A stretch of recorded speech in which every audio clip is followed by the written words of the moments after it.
Let's take a look at the pipette. Pipettes come in a variety of shapes and sizes and types. Notice some of these have graduations and some don't. We're going to focus on the to-deliver pipette that you will use in the laboratory.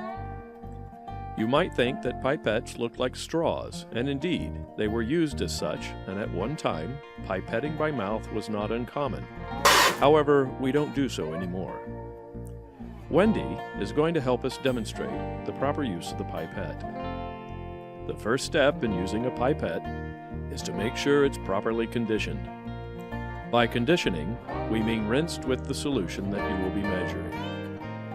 Notice that she draws a small amount of solution up into the pipette using the bulb, and then carefully coats all surfaces that will come in contact with the solution. She will let it drain through.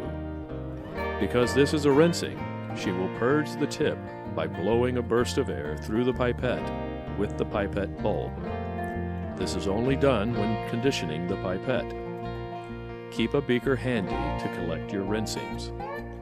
After rinsing, Wendy is ready to do the quantitative transfer. Use the pipette bulb to draw some liquid up into the pipette. The rookie mistake is to suck liquid up into the pipette bulb. To avoid this, keep in mind that the liquid moves quickly through the narrow part of the tube and slower through the fat part of the tube.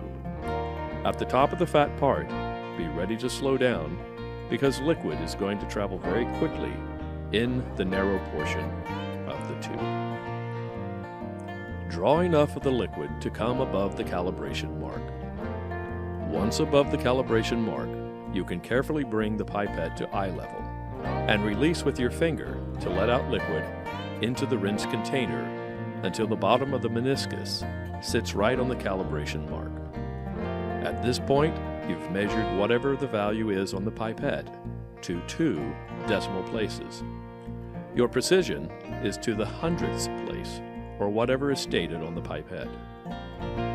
Once you have the correct volume in the pipette, it is ready to transfer.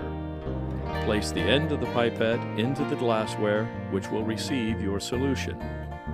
Remove your finger and let the liquid drain out of the pipette. Do not use the bulb or any other device to push the liquid out of the pipette.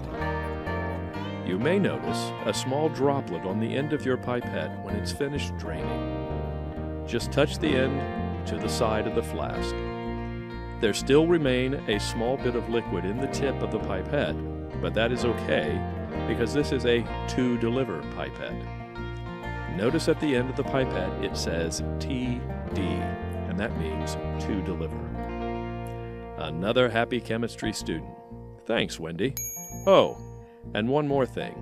Be careful with these things. They're expensive.